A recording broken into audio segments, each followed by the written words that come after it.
আসসালামু আলাইকুম সবাইকে। শামিউল বায়োলজির পক্ষ থেকে আন্তরিক শুভেচ্ছা ও অভিনন্দন। আশা করি সবাই ভালো আছো, আমিও ভালো আছি। শামিউল বায়োলজি একটি ভিন্নধর্মী প্রতিষ্ঠান, যেখানে তোমরা অফলাইন এবং অনলাইন দুটোভাবেই ক্লাস করতে পারবা। চলো আজকে আমরা যে বিষয়টি নিয়ে আলোচনা করব সেটি হচ্ছে এইচএসসি বায়োলজি বোটানি চ্যাপ্টার 2 নিয়ে। চ্যাপ্টার 2 এর গতদিন আমরা আলোচনা করেছি কোষ বিভাজন কত প্রকার, কি কি ছিল, এবং অ্যামাইটোসিস একটি সরল কোষ বিভাজন, সেটি নিয়ে আলোচনা করেছিলাম। আজকে আমরা কোষ চক্র নিয়ে আলোচনা করব। প্রথমেই আমরা কোষ চক্রের যে সংজ্ঞা সেটি আমরা জেনে নেব। একটি কোষের সৃষ্টি, কোষের বৃদ্ধি এবং পরবর্তীতে কোষ বিভাজনের মতো ঘটনাগুলো যে চক্রের মাধ্যমে সম্পন্ন হয় তাকে কোষ চক্র বলে।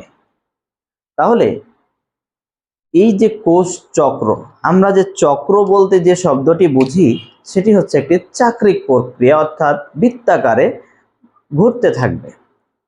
তাহলে একটি কোষ থেকে আরেকটি কোষ তৈরি হবে, সেটি থেকে আবার নতুন কোষ তৈরি হবে, এইভাবে যে এই পর্বটা চলতে থাকে, এই পর্বটাকেই আমরা বলে থাকি কোষ চক্র।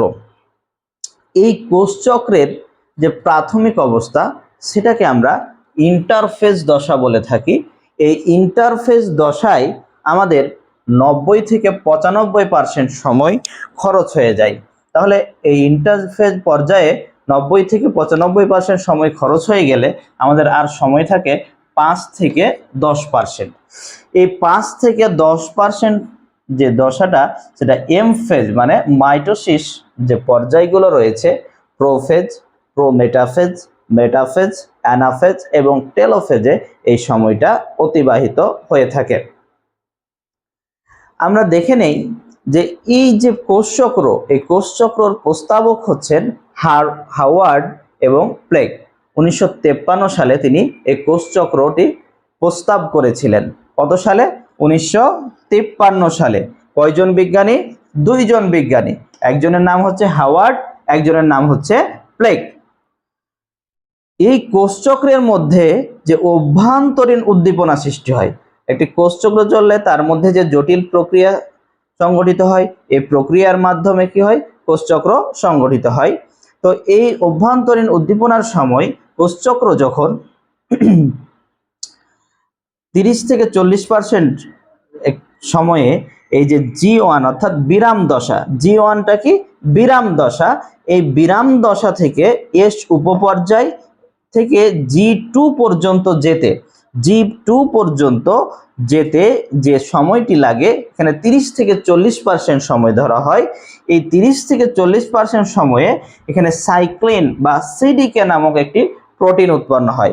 সাইক্লিন বা সিডিকে নামক প্রোটিন যৌগ উৎপন্ন হয়, যা এই বিরাম দশাটাকে স্থির রাখে, অর্থাৎ কোষচক্রটাকে স্থির অবস্থায় রেখে দেয়।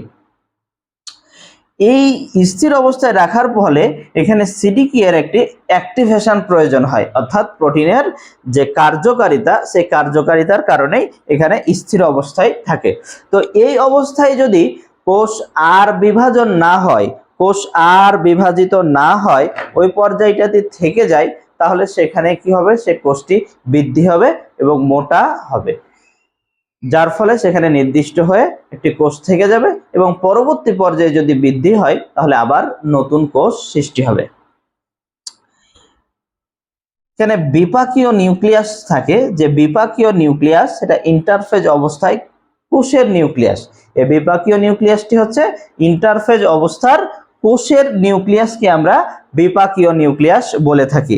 এরপরে আমাদের কোষ সৃষ্টির সময় এরিথ্রোপ্রোটিন নামক একটি যৌগ উৎপন্ন হয়। এই যে প্রোটিনের যে যৌগটা উৎপন্ন হয়, এটা বোন মেরুতে লোহিত রক্তকণিকায় কোষ সংখ্যা বৃদ্ধির জন্য, বোন মেরুতে লোহিত রক্তকণিকার কোষ সংখ্যা বৃদ্ধির জন্য তৈরি হয়। এটা তৈরি হয় কিডনি থেকে তৈরি হয়। তাহলে এই ইরিথ্রোপ্রোটিনটি বোন মেরুতে যে লোহিত রক্তকণিকার কোষ সংখ্যা বৃদ্ধি করবে, সেই বৃদ্ধি করার জন্য এটা কিডনি থেকে তৈরি হয়। এটা আমরা খুব ভালোভাবে মনে রাখবো, কারণ বোন মেরু আমরা সবাই চিনি যে মানুষের মেরুদণ্ড, অর্থাৎ আমরা জানি যে মেরুদণ্ডী প্রাণীর মধ্যে আমরা গণিত হই, অর্থাৎ আমাদের পিঠের যে অবস্থাটি রয়েছে এই দণ্ডটাকে আমরা বলে থাকি মেরুদণ্ড। আর এই মেরুদণ্ডের মধ্যেই থাকে বোন মেরু, অর্থাৎ হাড়ের মধ্যে যে রজ্জু থাকে সেটাকে আমরা বোন মেরু বলে থাকি। এই বোন মেরুর মধ্যে যে রক্তকণিকা, লোহিত রক্তকণিকা বৃদ্ধি পায়, সেটি কোথা থেকে আসে? কিডনি থেকে আসে। ধন্যবাদ সবাইকে। আজকের ক্লাস এ পর্যন্তই। আমার ক্লাসটি যদি ভালো লেগে থাকে তাহলে লাইক, কমেন্ট এবং শেয়ার করে অন্যদেরকে দেখার সুযোগ করে দেবেন। আসসালামু আলাইকুম।